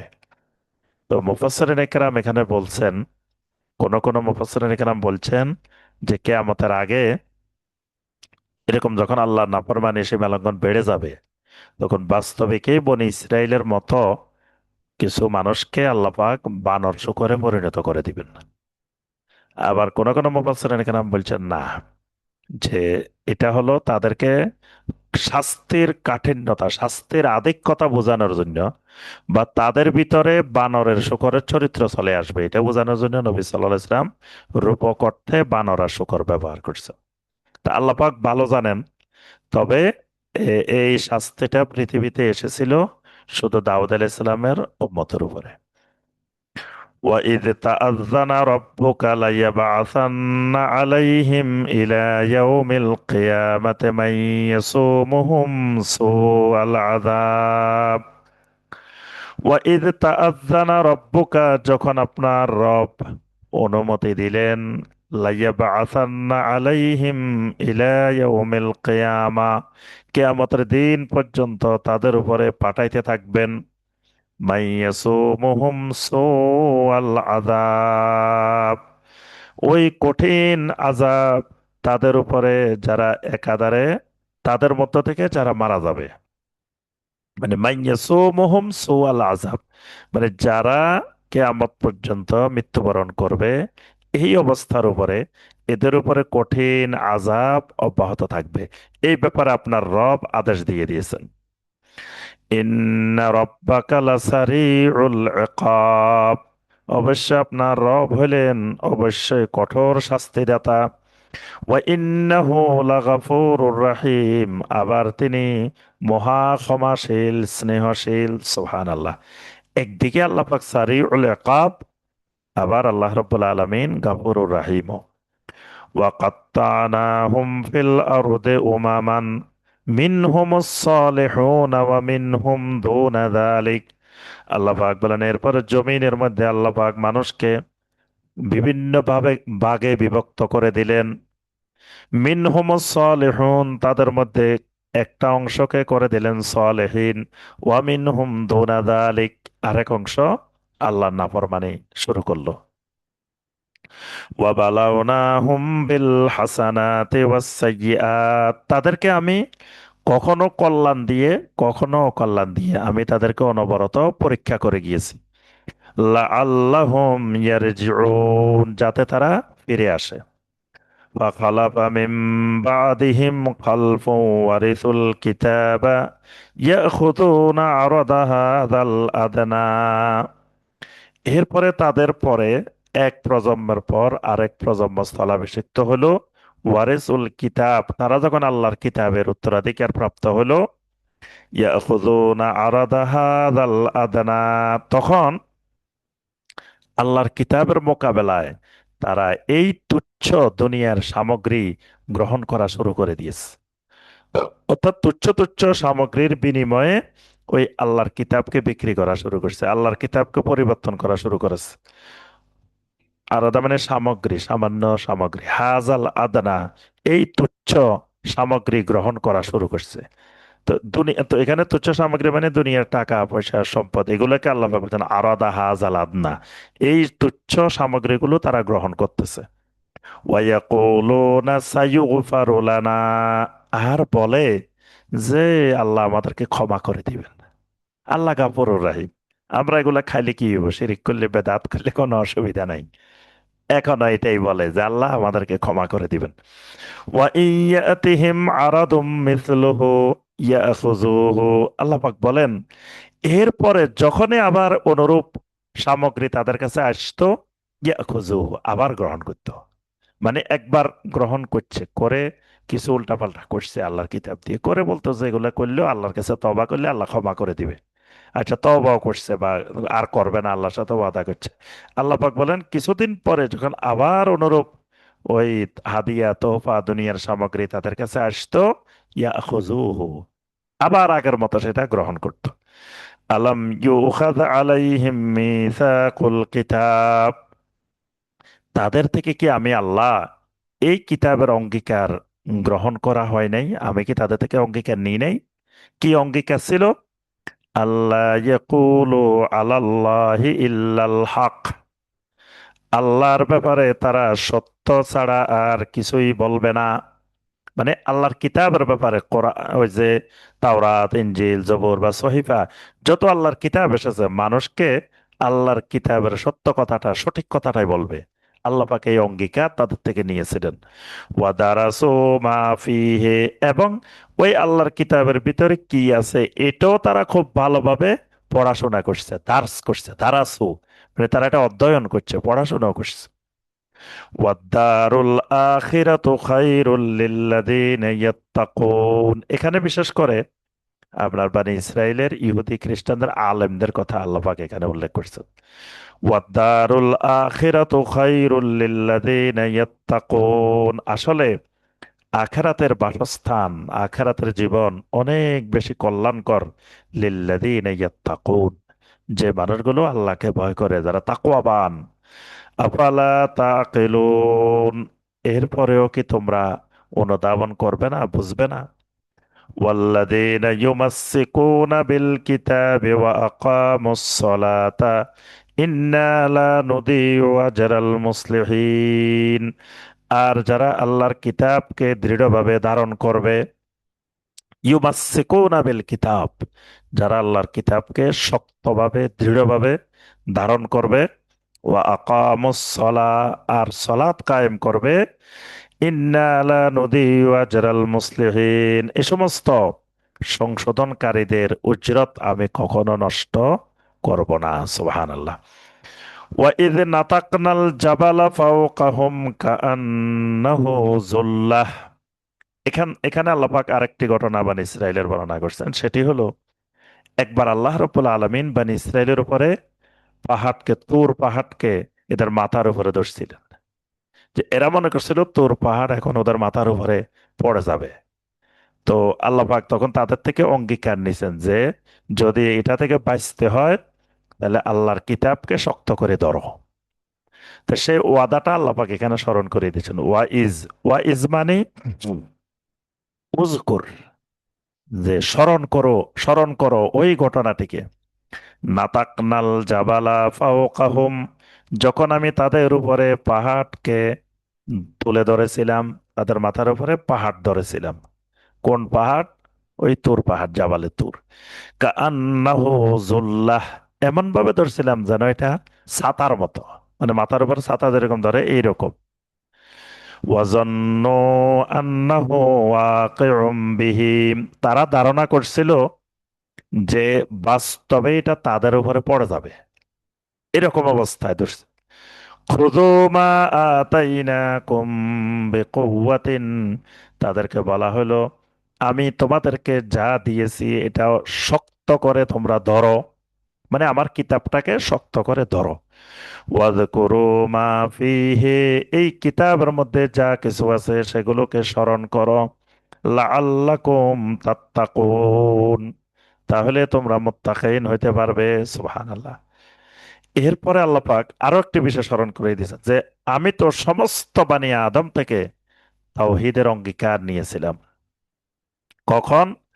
ওয়াইদ আখাযা রাব্বুকা মিন বানি আদামা মিন যুহুরিহিম যুররিয়াতাহুম, আর স্মরণ করুন ওই সময়ের কথা যখন আপনার রব বনি আদমের পিঠের ভিতর থেকে তাদের পরবর্তী বংশধর গুলোকে বের করে আনলেন। মানে পিঠের কথাই জন্য বলছেন যে সন্তানের সন্তানগুলো বাবার পিঠে থাকে, বাবার পিঠে থাকে, মায়ের বুকে থাকে জন্মের আগে। মানে যে মানে শুক্রাণু এবং ডিম্বাণু, যে যে বিষয়গুলো, এগুলাকে আল্লাহ পাক সূরা আত-তারিকের মধ্যে বলছেন মিন বাইনি সুলবে ওয়াত তারাইব। সুলব মানে পিঠ, মেরুদণ্ডে, আহ, আর তারাইব মানে জরায়ু, উদর। তো আল্লাহ পাক এই জন্য বলছেন যে সমস্ত বনি আদমের পিঠের ভিতর থেকে তাদের পরবর্তী বংশধরদেরকে বের করে আল্লাহ পাক নিয়ে আসছেন। মানে রূহের জগতে আল্লাহ পাক সব সব রূহগুলোকে একত্রিত করছেন।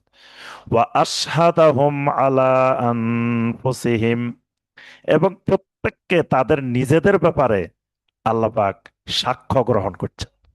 সব বানি আদমকে বলছে আল্লাহ সাক্ষী দাও, সবাইকে, কিয়ামত পর্যন্ত যত মানুষ আসবে। সাক্ষীটা কি? আলাস্তু বিরাব্বিকুম, আমি কি তোমাদের রব নই, একমাত্র রব নই?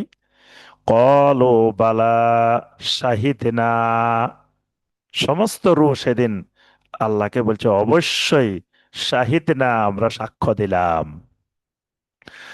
আং তাকুলু ইয়াউমাল কিয়ামাতি ইন্না কুন্না আন হাযা গাফিলিন। এই জন্যই যে কেয়ামতের দিন যেন কেউ এই কথা বলতে না পারে যে আমরা তো তাওহীদের ব্যাপারে গাফেল ছিলাম, এটা বলার সুযোগ নেই। এজন্য আল্লাহ সুবহানাহু ওয়া তাআলা মানুষের ফিতরতের মধ্যেই তাওহীদ ঢুকিয়ে দিয়েছেন। এজন্য বান্দার ফিতরাত আল্লাহিল্লাতী ফাতারান নাসা আলাইহা, সূরা রোমের 30 নম্বর আয়াতে আল্লাহ পাক বলেছেন ফিতরাত আল্লাহিল্লাতী ফাতারান নাসা আলাইহা, যে আল্লাহ পাক প্রত্যেক মানুষের ফিতরতের মধ্যে আল্লাহর তাওহীদকে ঢুকিয়ে দিয়েছেন। তো সেই কথাটাই আল্লাহ পাক বর্ণনা করছেন যে প্রত্যেক রূহ থেকে উম, তাদের বাপের পিঠের থেকে বের করে আমি তাদের থেকে এই অঙ্গীকার গ্রহণ করেছিলাম। আও তাকুলু ইন্নামা আশরাকা আবাউনা মিন ক্বাবলু, কিয়ামতের ময়দানে যেন সে এই কথাও বলতে না পারে যে ইন্নামা আশরাকা আবাউনা মিন ক্বাবলু, ইতিপূর্বে আমাদের বাপ দাদারা শিরিক করছিল। ওয়া কুন্না যুররিয়াতাম মিন বাদিহিম, আমরা তো তাদের পরে, আমরা তাদের সন্তান ছিলাম, পরবর্তী বংশধর ছিলাম, আমরা তো আর শিরিক চালু করি নাই, বাপ দাদারা চালু করছে। এই কথাও যেন সে কিয়ামতের ময়দানে বলতে না পারে। আপাতুহলিকুনা বিমা ফাআলাল মুবতিলুন, আর এই কথাও যেন বলতে না পারে যে আমাদের বাপ দাদারা, মুবতিলুন মানে এখানে ওই বাপ দাদারা যারা বাতিল আবিষ্কার করছে, তা আমাদের বাপ দাদারা যেটা করেছিল তাদের বাতিল পদ্ধতির কারণে আপনি কি আমাদেরকে ধ্বংস করে দিবেন? মানে শিরিক তো আমরা করি নাই, আমরা আবিষ্কারও করি নাই, এটা অনেক আগে, শত শত বছর আগে, হাজার হাজার বছর আগে তারা আবিষ্কার করেছে, তাদের অপরাধের কারণে আপনি আমাদেরকে ধ্বংস করে দিবেন? আল্লাহ পাক বলেন এই কথাও যেন কেউ বলতে না পারে। ওয়াকাযালিকা নুফাসসিলুল আয়াতি ওয়ালাআল্লাহুম ইয়ারজিউন। ওয়াকাযালিকা নুফাসসিলুল আয়াত, আর এমনি ভাবে আমি আমার আয়াতগুলোকেও বিস্তারিত বর্ণনা করে দিই। ওয়ালা আল্লাহুম ইয়ারজিউন, এই কারণেই যেন তারা অচিরেই ফিরে আসতে পারে। ওয়াতলু আলাইহিম নাবাল্লাযী আতাইনাহু আয়াতিনা ফানসালাখা মিনহা ফাআতবাহু আশ-শাইতানু ফাকানা মিনাল গাবিন। আল্লাহ পাক বলেন আপনি ওই মানুষের সামনে ওই খবরটা, ওই বিষয়টা তাদেরকে জানাই দেন। ওয়াতলু আলাইহিম, তাদের সামনে আপনি উপস্থাপন করেন, তেলাওয়াত করে দেন। নাবা আল্লাযী আতাইনাহু আয়াতিনা, ওই সংবাদটা, ওই খবরটা যা আমি যে মানুষগুলোকে ইতিপূর্বে আমি আমার আয়াত দিয়েছিলাম। ফানসালাখা মিনহা, এরপরে আমার আয়াত থেকে তারা সরে গেছে। ফাআতবাহু শাইতানু, এরপরে শয়তান তাদেরকে পিছু নিয়েছে, শয়তান তাদের পিছে চলে গেছে, মানে শয়তান তাদেরকে টার্গেট করছে। ফাকানা মিনাল গাবিন, শয়তানের টার্গেটে পরিণত হয়ে সে গোমরা হয়ে গেছে। ওই মানুষগুলোর ঘটনা আপনি এদেরকে শুনিয়ে দেন। ওয়ালাউ শি'না লারাফা'নাহু বিহা ওয়ালাকিন্নাহু আখলাদা ইলাল আরদে ওয়াত্তাবা হাওয়া। আল্লাহ পাক বলেন আমি চাইলে তাদের থেকে তা উঠিয়ে নিতে পারতাম। মানে ওই যে এই আয়াতগুলোকে আমি তাদের থেকে চাইলে উঠিয়েও নিতে পারতাম। ওয়ালাকিন্নাহু আখলাদা ইলাল আরদে, কিন্তু আমি এগুলোকে জমিনে স্থায়ী করে দিয়েছি, উঠাই নিই নাই। ওয়াত্তাবা হাওয়াহু, কিন্তু সে তার হাওয়ারেই অনুসরণ করে গেছে। এখানে মুফাসসিরিনে কেরাম বলেন আল্লাহ পাক শব্দগুলো কিন্তু এক বচন এক বচন ব্যবহার করছেন। প্রথমে বলছেন নাবা আল্লাযী, আল্লাযী এক বচন ব্যবহার করছেন, যাকে আমি আমার আয়াত দিয়েছিলাম। ফানসালাখা, এটাও আল্লাহ এক বচন ব্যবহার করছেন। তারপর ফাকানা, এখানেও এক বচন ব্যবহার করছেন। ওয়াত্তাবা হাওয়াহু, সে তার নিজের হাওয়ার ইত্তেবা করছে। তো আল্লাহ পাক দেখেন এখানে একটা লোকের ঘটনা বর্ণনা করছেন, কিন্তু লোকটার নাম বলেন নাই। আল্লাহ সুবহানাহু ওয়া তাআলার বর্ণনার রীতি হলো এরকম, নবী সাল্লাল্লাহু আলাইহি ওয়াসাল্লামের বর্ণনা পদ্ধতি এরকম ছিল। নবী সাল্লাল্লাহু আলাইহি ওয়াসাল্লাম নাম বলতেন না। অনেক বিষয় নবী সাল্লাল্লাহু আলাইহি ওয়াসাল্লাম উল্লেখ করতেন, কিন্তু কারো নাম উল্লেখ করতেন না। তা আল্লাহ পাক এখানে কোন ব্যক্তি সম্পর্কে বলতেছেন, নাম বলেন নাই। কারণ আল্লাহ পাক তার নামটা বলে তাকে ছোট করা বা তাকে অপদস্থ করা আল্লাহর উদ্দেশ্য না। উদ্দেশ্য হলো আমাদের সংশোধন। কেউ কেউ বলছেন এখানে যে লোকের ব্যাপারে বলা হয়েছে সে হলো বালআম ইবনে বাওর। বালআম ইবনে বাওরের কথা বলছেন। আবার কেউ কেউ বলছেন এই লোকটা নবী সাল্লাল্লাহু আলাইহি ওয়াসাল্লামের যুগেরই কোন বড় কাফের, যেমন ওয়ালিদ ইবনে মুগীরা, তারপরে এরকম আরো বড় বড় যারা ছিল এদের কথা আল্লাহ হয়তো বলছেন। তবে আল্লাহ পাক ভালো জানেন কার প্রসঙ্গে বলছেন। ফামাসালুহু কামাসালিল কালব, এই লোকটার উদাহরণ দিয়েছেন আল্লাহ পাক কুকুরের সাথে। যে এর দৃষ্টান্ত হলো কামাসালিল কালব, একটা কুকুরের মতো। কিরকম কুকুরের মতো? ইন তাহমিল আলাইহি ইয়ালহাস আও তাতরুকহু ইয়ালহাস। কুকুর যদি দৌড়াইতে থাকে, ক্লান্ত হয়ে যায়, তাও সে জিহ্বা বাইর করে থাকে। আবার যদি ক্লান্ত নাও হয়, সে দিব্যি আরামে বসে রয়েছে, তাও জিহ্বা বাইরে রয়েছে। তা আল্লাহ পাক বলেন এর দৃষ্টান্তটা হইলো ওই কুকুরের মতো।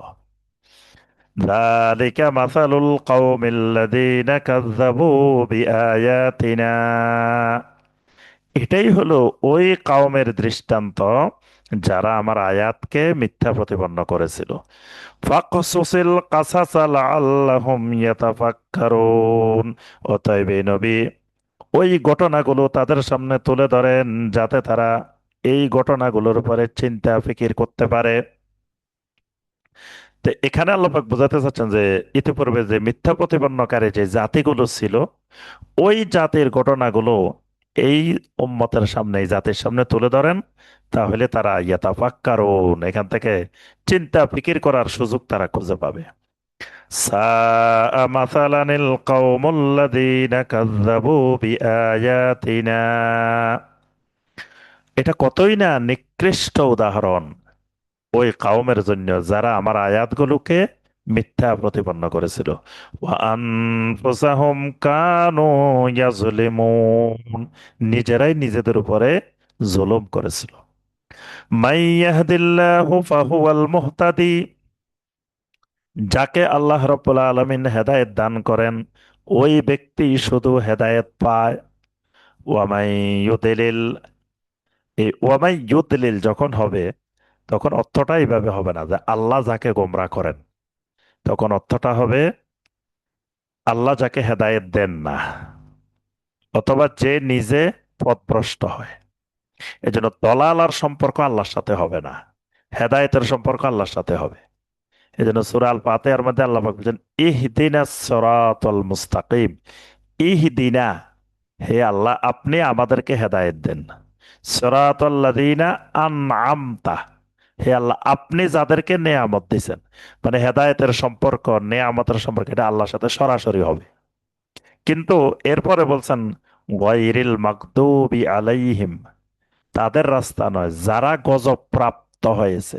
বলা হয় না যে গায়রাল্লাযীনা গাদাবতা আলাইহিম, যে আপনি যাদেরকে গজব দিছেন, এটা বলা হয় না। বলছে মাগদুবি আলাইহিম, যারা গজব প্রাপ্ত হয়েছে। ওয়ালা দল্লিন, যারা নিজেরা গোমরা হয়েছে, আপনি যাদেরকে গোমরা করছেন, এটা বলা হয় না। তো এজন্য কোরআনে যত জায়গায় আসবে ওয়ামাই ইউদিলিল, হ্যাঁ, না মাজহুল না, এমনি মারুফ, আদলালা ইউদলিলু, স্বাভাবিক অর্থ করলে অর্থ হবে আল্লাহ যাকে গোমরা করেন। কিন্তু মানে আল্লাহর শানে গোমরা যাবে না। ওনার এক আয়াত দ্বারা এটা প্রমাণিত, এবং এটা আহলুস সুন্নাহ ওয়াল জামাতের আকীদা। ওয়ামাই ইউদলিল, যারা পথভ্রষ্ট হবে, বা উলাইকা হুমুল খাসিরুন, এই মানুষগুলো হবে ক্ষতিগ্রস্ত মানুষ। ওয়ালাকাদ যারানা লিজাহান্নামা কাসীরাম মিনাল জিন্নি ওয়াল ইনস, জিন এবং মানুষের অনেক মানুষকে আমি জাহান্নামের জন্য নির্ধারণ করেছি। এখানে কিন্তু যারা না মানে আমি সৃষ্টি করেছি, কিন্তু সৃষ্টি করেছি হবে না আল্লাহ, তাহলে কি আল্লাহ এদেরকে জাহান্নামের জন্য বানাইছেন? এই জন্য হবে যে জিন এবং মানুষের মধ্য থেকে অনেককে আমি জাহান্নামের জন্য নির্ধারণ করছে মানে তারা তাদের কৃতকর্মের কারণে জাহান্নামী হবে, এটা আমি ঠিক করছি। না, আল্লাহ কারো উপরে জাহান্নামের জন্য চাপিয়ে দেন নাই যে আল্লাহ ইচ্ছা করে তাকে জাহান্নামে দিবেন। আরেকটা দলিল এখানে, জিনেরাও জাহান্নামে যাবে, মিনাল জিন্নি ওয়াল ইনস। এখন জাহান্নাম তো আগুনের তৈরি, তো জিনেরও তো আগুনের, জাহান্নাম আগুনের, তাহলে আগুন আগুনকে শাস্তি দিবে কিভাবে? তো মুফাসসিরিনে কেরাম বলেন যে আমরা মাটির তৈরি, কিন্তু মাটির কোনো জিনিস দিয়ে আঘাত করলে আমরা ব্যথা পাই। মাটির কোনো জিনিস দিয়ে যদি আমাদেরকে মারে, মাটির একটা ঢিল মারে, মাটি দিয়ে কিছু করে, তাও কিন্তু আমরা ব্যথা পাই। তাহলে মাটির সৃষ্টি মাটি দ্বারা ব্যথা পায়। তা আগুনের সৃষ্টি, হয়তো জিনের মধ্যে আগুন 1 গুণ, জাহান্নামের আগুন 70 গুণ, ওই আগুনে তারাও কষ্ট পাবে। আর আবার আরেকটা মত হলো যে আল্লাহ রাব্বুল আলামিন মানুষকে শাস্তি দেওয়ার জন্য যেরকম জাহান্নাম বানাইছেন, জিনের উপযোগী করেও আল্লাহ রাব্বুল আলামিন হয়তো ওই রকম শাস্তির উপযোগী জাহান্নাম বানিয়ে রাখছেন। তবে আল্লাহ পাক দুইজনের ক্ষেত্রে এখানে বলছেন লি জাহান্নামা, জাহান্নাম আছে। তো কোন মানুষগুলাকে জাহান্নামের জন্য নির্ধারণ করছে আল্লাহ পাক তাদের বৈশিষ্ট্য বর্ণনা করছেন। লাহুম কুলুবুল লা ইয়াফকাহুনা বিহা, এদের বৈশিষ্ট্য হলো এদের অন্তর আছে, কিন্তু অন্তর দিয়ে, কল্ব দিয়ে কোনো কিছু অনুধাবন করে না। ওয়ালাহুম আয়ুনুল লা ইউবসিরুনা বিহা, এদের চক্ষু আছে, চোখ আছে, কিন্তু চোখ দিয়ে কিছু দেখে না। ওয়ালাহুম আযানুল লা ইয়াসমাউনা বিহা, এদের কানও আছে, কিন্তু কান দিয়ে কোনো কিছু শুনে না। উলাইকা কাল আনআম, এই মানুষগুলা হলো চতুষ্পদ জন্তুর মতো। বাল হুম আদাল, চতুষ্পদ জন্তুর থেকে আরো নিচে, আরো নিম্ন স্তরের। কেন নিম্ন স্তরের? চতুষ্পদ জন্তুরা কিন্তু সব আহলুত তাওহীদ, গরু ছাগল হাঁস মুরগি যত আছে সব আহলুত তাওহীদ, আল্লাহর তাওহীদে বিশ্বাসী। এমনকি কুকুর, বিড়াল, শূকর, এরাও কিন্তু আহলুত তাওহীদ, আল্লাহকে, আল্লাহর জিকির করে, আল্লাহকে মানে, আল্লাহ, আল্লাহ যে একক এটাও তারা স্বীকার করে। সব আহলুত তাওহীদ, এরা কেউ আহলুল শিরিক আহলুল কুফর না। কিন্তু যারা এই যে শিরিক করে কুফর করে, এদেরকে আল্লাহ বলছেন উলাইকা কাল আনআম বাল হুম আদাল, এরা চতুষ্পদ জন্তুর চাইতেও আরো নিকৃষ্ট। যেটাকে আল্লাহ পাক সূরা আল বাইয়িনার মধ্যে বলছেন, ইন্নাল্লাযীনা কাফারু মিন আহলিল কিতাবি ওয়াল মুশরিকিনা ফি নারি জাহান্নামা খালিদিনা ফিহা উলাইকা হুম শাররুল বারিয়্যাহ, এদেরকে বলছেন শাররুল বারিয়্যাহ। শাররুল বারিয়্যাহ মানে একেবারে সৃষ্টি জগতের মধ্যে সবচাইতে নিকৃষ্ট। কারণ যারা আহলুত তাওহীদ তারা তাদের সাথে উৎকৃষ্ট। যে কোনো প্রাণী, যে কোনো গাছপালা তরুলতা, সমস্ত মাখলুকাত এদের সাথে উৎকৃষ্ট। এই জন্য এদেরকে আল্লাহ বলছে শাররুল বারিয়্যাহ। উলাইকা হুমুল গাফিলুন, আল্লাহ পাক বলেন এরা হলো গাফেল। এই কারণে আল্লাহ রাব্বুল আলামিন যে এদেরকে জাহান্নামের জন্য নির্ধারণ করছে। তাহলে জাহান্নামী কারা? যারা চোখ দিয়ে, অন্তর দিয়ে, কান দিয়ে আল্লাহর আয়াতকে, আল্লাহর দ্বীনকে বোঝারও চেষ্টা করে না, মানারও চেষ্টা করে না, গ্রহণ করার চেষ্টাও করে না, এদেরকে আল্লাহ পাক বলছেন এরাই হলো সেই জাহান্নামী মানুষ, এরাই হলো গাফেল, একেবারেই অমনোযোগী। এবং এরা সমস্ত সৃষ্টি জগতের মধ্যে নিকৃষ্ট, এমনকি চতুষ্পদ জন্তুর চাইতেও এরা আরো নিকৃষ্ট। আল্লাহ রাব্বুল আলামিন আমাদের সবাইকে কোরআনে কারিমের এই আয়াতগুলোর আলোকে আমল করার তৌফিক দান করুন। আল্লাহ সুবহানাহু ওয়া তাআলা আমাদেরকে কোরআনে কারিমের সাথে সম্পর্ক গভীর করার, কোরআনে কারিম থেকে আমাদেরকে হেদায়েত নেওয়ার আল্লাহ পাক তৌফিক দান করুন। আল্লাহ সুবহানাহু ওয়া তাআলা কিয়ামতের ময়দানে কোরআনে কারিমকে আমাদের জন্য শাফাআতকারী বানিয়ে দিন। আল্লাহ সুবহানাহু ওয়া তাআলা রোড টু সাকসেসের এই কোরআনে কারিমের খেদমতকে আল্লাহ রাব্বুল আলামিন কবুল ও মঞ্জুর করে নিন। আল্লাহ রাব্বুল আলামিন আমাদের সবাইকে সকল প্রকার অসুস্থতা, বিপদ আপদ মুসিবত থেকে আল্লাহ পাক আমাদেরকে হেফাজত করুন। আল্লাহ রব্বুল আলমিন আমাদের সবাইকে হায়াতের মধ্যে, এলমের মধ্যে, আমলের মধ্যে বারাকা দান করুন। আমিন ইয়া রাব্বাল আলামিন। সুবহানাকা আল্লাহুম্মা বিহামদিকা আশহাদু আল্লা ইলাহা ইল্লা আনতা আস্তাগফিরুকা ওয়া আতুবু ইলাইক। আসসালামু আলাইকুম ওয়া রাহমাতুল্লাহি ওয়া বারাকাতুহু।